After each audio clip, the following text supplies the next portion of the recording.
Comment créer son entreprise en 6 étapes au Canada? Et si on commençait par le commencement? Il était une fois un jeune homme nommé Julien qui vivait dans une petite ville paisible. Depuis son enfance, Julien avait toujours été fasciné par le monde des affaires.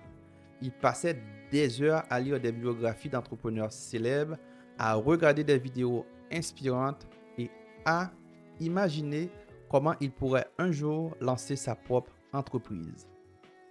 Un jour, alors qu'il prenait son café du matin, une idée brillante lui traversa l'esprit. Une application mobile qui aiderait les gens à trouver des artisans locaux pour des réparations domestiques. Julien était excité, mais une fois l'excitation retombée, il se sentit submergé par l'incertitude. Par où commencer? Quelles étapes suivre pour transformer cette idée en une véritable entreprise? Déterminé à ne pas laisser son rêve s'évaporer, il tombe sur un mentor qui lui dévoile 6 étapes pour la concrétiser. Et ce sont ces 6 étapes que nous allons voir ensemble dans cette vidéo.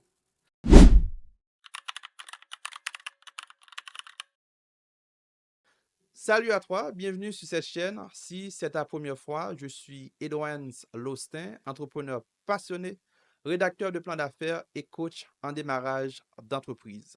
J'accompagne les entrepreneurs comme toi à franchir la barrière de création d'entreprise à travers mon entreprise Soins Financiers. Si tu restes sur cette vidéo jusqu'à la fin, tu sauras exactement comment créer ton entreprise en 6 étapes. Une entreprise, c'est quelqu'un qui a une idée et qui la vend par le biais d'un produit ou d'un service. Si je devais recommencer à zéro pour lancer mon entreprise, je mettrais ces 6 étapes en application. Lao Tse disait qu'un voyage de 1000 lieues commence toujours par un premier pas.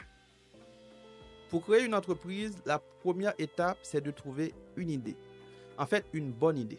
Si tu veux savoir comment trouver une idée qui cartonne, j'ai fait une vidéo qui couvre entièrement ce sujet et je te le mets ici et je t'invite vivement à la regarder.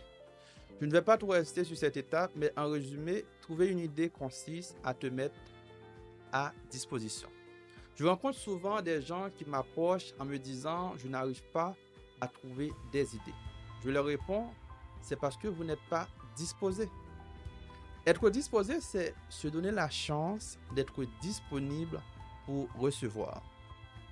Comme le dit si bien Jésus, demandez et l'on vous donnera. Cherchez et vous trouverez. L'esprit d'un être humain est comme une antenne. Il peut capter ce qu'il veut selon sa fréquence. L'être humain peut générer environ 60 000 à 80 000 pensées par jour. Alors c'est impossible de ne pas avoir une idée si tu le souhaites. Si tu te mets en position de recevoir ou dans un environnement propice. Par exemple, moi, quand je suis à court d'idées, je m'enferme dans une pièce assez sombre pour éviter toute distraction. Je ferme les yeux et je me concentre sur le fait d'obtenir une idée. Et je t'assure, ça marche à tous les coups. Une fois que tu as trouvé ton idée, la prochaine étape, c'est de passer de l'idéation à la validation et au développement de cette idée. J'ai déjà expliqué comment faire valider son idée d'entreprise. Je mets aussi le lien ici. Je vais m'accentuer sur comment développer cette idée de préférence. Je ne sais pas si tu t'es déjà retrouvé dans cette situation en plein souper avec ta famille. Tu annonces que tu vas te lancer en entrepreneuriat avec une idée qui va changer le monde à jamais. Et quand ils te demandent d'expliquer ton projet, ta proposition de valeur, tu n'avais rien. Tu étais embarrassé. Alors, pour peaufiner ton idée, pour la rendre viable et réaliste, il faut faire des recherches approfondies. C'est-à-dire, commence par explorer les aspects de ton idée. Par exemple, quel problème résout-elle? Quel besoin satisfait-elle? Et comment? Ensuite, évaluer sa faisabilité. Tu peux très bien avoir une belle idée, mais est-ce que c'est faisable? Est-ce que tu as les ressources pour? Tu as l'idée, tu l'as validée, tu l'as développée. Maintenant, il te faut un visuel. Il faut développer un modèle d'affaires qui décrit succinctement ta proposition de valeur, mais surtout comment l'entreprise générera des revenus.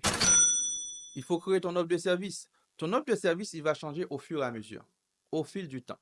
Néanmoins, si tu es attentif au feedback de ta clientèle ou de ton réseau, tu pourras l'ajuster efficacement. Il faut choisir la structure juridique qui convient à ton type d'activité. Les plus populaires au Canada sont l'entreprise individuelle, la société par action et la corporation à but non lucratif. Pour ceux qui veulent lancer un OBNL, je vous suggère à enregistrer aussi auprès de l'ARC, l'Agence du revenu du Canada. Je vais faire une vidéo là-dessus sur comment immatriculer son entreprise, mais je vous conseille fortement de voir cela avec un avocat spécialisé en droit des affaires. Maintenant, la sixième et la dernière étape, c'est de rédiger son plan d'affaires. Il y a deux catégories d'entrepreneurs qui me demandent un plan d'affaires. La première, il veut tout simplement aller chercher son financement. Il connaît sa matière, pas le temps de niaiser. La seconde, il a besoin d'un accompagnement personnalisé sur son business. Il a besoin que quelqu'un le tienne par la main jusqu'à ce qu'il concrétise son projet. Moi, je suis un gourou du plan d'affaires. Si tu veux la réussite de ton projet, tu dois absolument faire un plan d'affaires. Un plan d'affaires veut tout simplement dire, tu veux aller en affaires, ça te prend un plan. Failing to plan is planning to fail. Qui veut dire, ne pas planifier, c'est planifier d'échouer. J'adore cette citation. C'est de Benjamin Franklin. Si un jour tu t'étais posé la question, est-ce qu'un plan d'affaires est important? La réponse est oui, oui, 100 000 fois oui. Il y a des gens qui vont te dire, ne fais pas de plan d'affaires, fais des objectifs. Et moi, je leur réponds, des objectifs de quoi? Écoute, il y a 5 sections. Il y a 5 sections importantes dans un plan d'affaires. Disons que mon objectif, c'est de valider mon idée. Mais quand tu fais la description de ton entreprise dans le plan d'affaires, mais il est mentionné. Comment tu peux décrire sans avoir aucune idée de ce que tu vas parler? Idem pour l'objectif de marketing. Dans le plan d'affaires, il y a la section plan marketing. Dans cette section, tu dois expliquer comment tu vas faire pour trouver tes clients. Mes amis, ne sous-estimez pas cet outil.